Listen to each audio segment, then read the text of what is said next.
ज्ञान गंगा पाठशाला में आपका स्वागत है। नमस्कार, मैं हूं डॉक्टर दिनेश। आज व्यंजन विषय है, व्यंजन के ऊपर चर्चा होगी। स्वरों का जो है मैं पहले एक वीडियो बना चुका हूं, उसको पहले देख लीजिएगा। व्यंजन क्या होते हैं? व्यंजन होते हैं जिसकी जो पहचान है वो स्वरों के साथ है। स्वरों के बिना इसका कोई भी अस्तित्व नहीं है। तो जो स्वरों की सहायता से बोले जाते हैं वो व्यंजन कहलाए जाते हैं। तो ये व्यंजन यहाँ मैंने लिख दिए हैं। क ख ग घ ङ।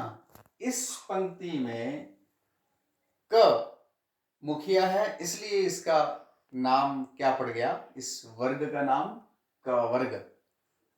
च इस पंक्ति का मुखिया है, इसलिए इसका नाम पड़ गया च वर्ग। ट इस पंक्ति का मुखिया है, इसका नाम पड़ गया ट वर्ग। ऐसे ही त वर्ग और प वर्ग। ये 5 जो हैं ये वर्गों में बांटे गए उसी के हिसाब से जिस पंक्ति का जो पहला अक्षर था। इनके अतिरिक्त य र ल व ये अंतस्थ कहे गए। अंतस्थ क्यों कहा गया इनको? क्योंकि ये स्वर और व्यंजनों के बीच के हैं, ऐसा कहा जाता है अंतस्थ।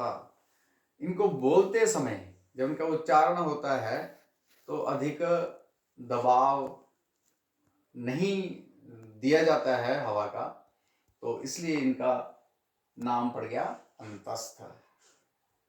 ऊष्म ऊष्म होते हैं जब हमारी ऊष्म जो वायु है इनको जब ध्वनि के सहित बाहर निकलती है, जैसे श, श, स, ह, वायु निकलती है हमारे मुख के द्वार से, वागेंद्रियों से, तो तब ये इनका नाम ऊष्म पड़ा।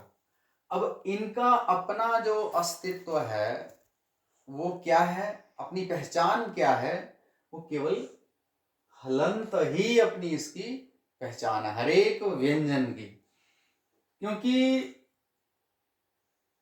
आपने साधारण रूप से हिंदी में ये पढ़ा होगा, क आपने पूरा देखा होगा, ख पूरा देखा होगा, लेकिन जो इसकी मुख्य जो पहचान, मैं फिर उसकी गहराई की बात कर रहा हूं, क्योंकि ये यदि हम ये ऐसे लिखेंगे ना, इसका मतलब है कि क में अ है।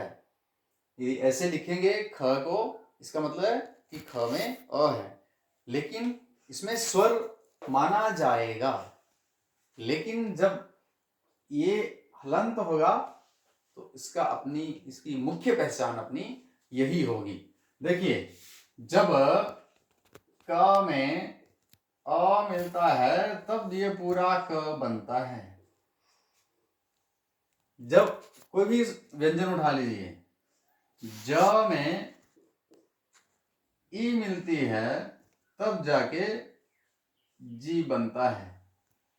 तो शब्द निर्माण के लिए स्वर की मात्रा बन जाती है और वो मात्रा इस व्यंजन में लग जाती है, तो तब जाके ये व्यंजन स्वर के साथ मिलके फिर उसकी अच्छी अपनी पहचान बनती है। इसको समझने के लिए ऐसे भी समझ सकते हैं, जैसे व्यंजन क्या है? एक खाली बर्तन, जैसे गिलास, खाली गिलास। खाली गिलास का अपना कोई महत्व नहीं है जब तक उसमें कोई वस्तु ना पड़ जाए, जब तक उसमें कोई पानी ना पड़ जाए। गिलास में पानी पड़ेगा तो गिलास का महत्व होगा। ऐसे ही जब किसी व्यंजन में स्वर मिक्स होगा तब जाके उसका महत्व बनता है। इसको आप ऐसे भी समझ सकते हैं, व्यंजन को खाली पात्र, खाली बर्तन, और स्वर क्या है? उसको पूरा करने वाली कोई वस्तु।